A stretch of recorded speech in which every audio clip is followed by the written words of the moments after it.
Vous écoutez La Communion des Saints, une chaîne consacrée au rayonnement de la foi catholique.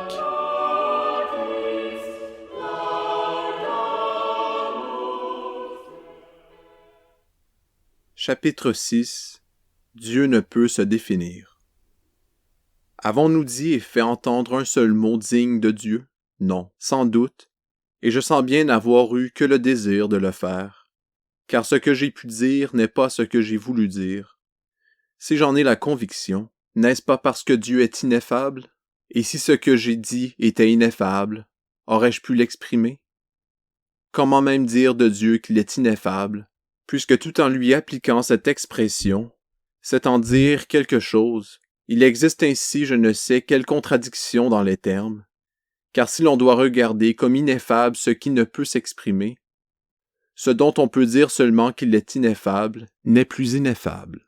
Prévenons par le silence cette lutte de mots, plutôt que de chercher à y mettre un terme par la discussion. Dieu cependant, dont on ne peut dignement parler, n'a point dédaigné l'hommage de la parole de l'homme, et il nous a fait un devoir de célébrer avec joie dans notre langage ses louanges et sa gloire. De là le nom même de Dieu, Deus, que nous lui donnons. Ce n'est point assurément le son de ces deux simples syllabes qui le fait connaître, mais lorsqu'elles viennent frapper les oreilles de tous ceux qui comprennent la langue latine, elles éveillent aussitôt dans leur esprit la pensée d'une nature immortelle et souveraine dans son excellence. Chapitre 7. Tous les hommes comprennent sous l'idée de Dieu l'être le plus excellent. Quand, en effet, les hommes s'arrêtent à considérer le Dieu souverain, et je parle de ceux-mêmes qui se figurent d'autres dieux dans le ciel ou sur la terre, à qui ils rendent des vœux et des hommages. Toujours ils se le représentent comme la nature la plus excellente et la plus sublime que leur esprit puisse concevoir. Mais ils sont touchés par des biens de différentes natures, les uns par les plaisirs des sens, d'autres par les plaisirs de l'esprit. Ceux donc qui se laissent captiver par les sens regardent comme le Dieu souverain le ciel, ou ce qu'ils y voient de plus éclatant, ou le monde lui-même. Et ceux dont les conceptions s'élèvent au-delà des limites de cet univers imaginent quelque substance lumineuse qu'ils supposent infinie, et à laquelle ils prêtent, dans leur vaine fiction, telle forme qu'ils jugent la plus parfaite. Ils lui attribuent même la figure du corps humain, quand ils la préfèrent à toutes les autres.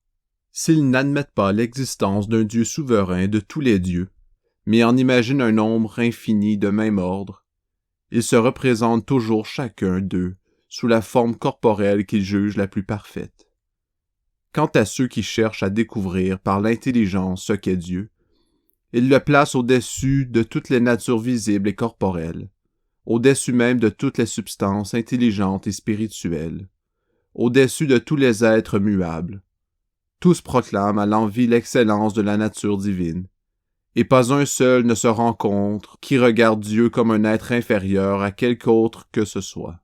Ainsi tous reconnaissent d'une voix unanime pour Dieu toute substance qu'ils estiment au-dessus de toutes les autres. Chapitre 8. Dieu est la sagesse immuable et doit être préféré à tout. Tous ceux qui s'appliquent à se former l'idée de Dieu le conçoivent comme une nature vivante. Mais ceux-là seuls évitent de tomber dans des pensées absurdes et indignes de la divinité, qui le conçoivent comme la vie même, car toutes les formes corporelles qui s'offrent à leur regard leur apparaissent vivantes ou inanimées, et ils préfèrent celle qui possède la vie à celle qui en est privée.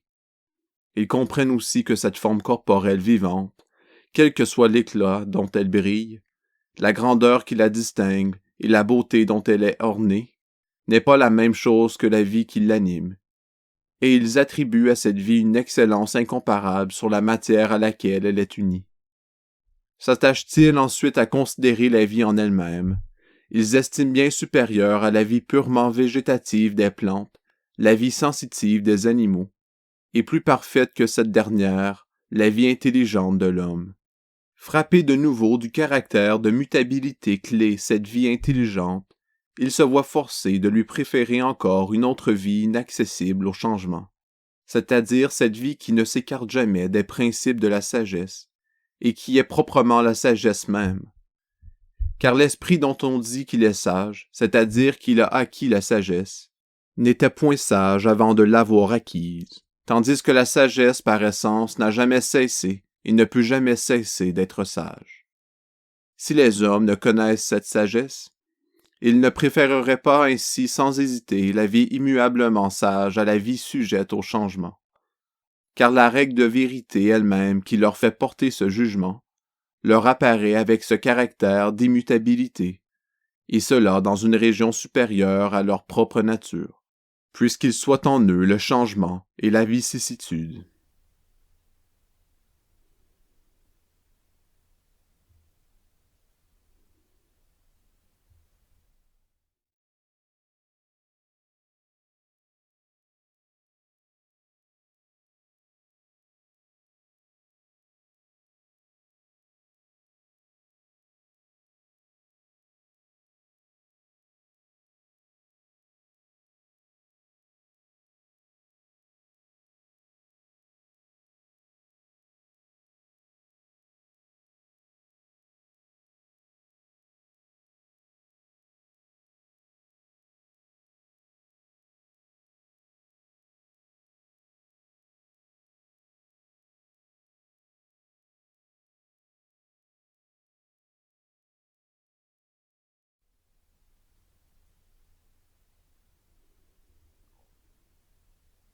Chapitre 10. Pureté d'âme nécessaire pour voir Dieu.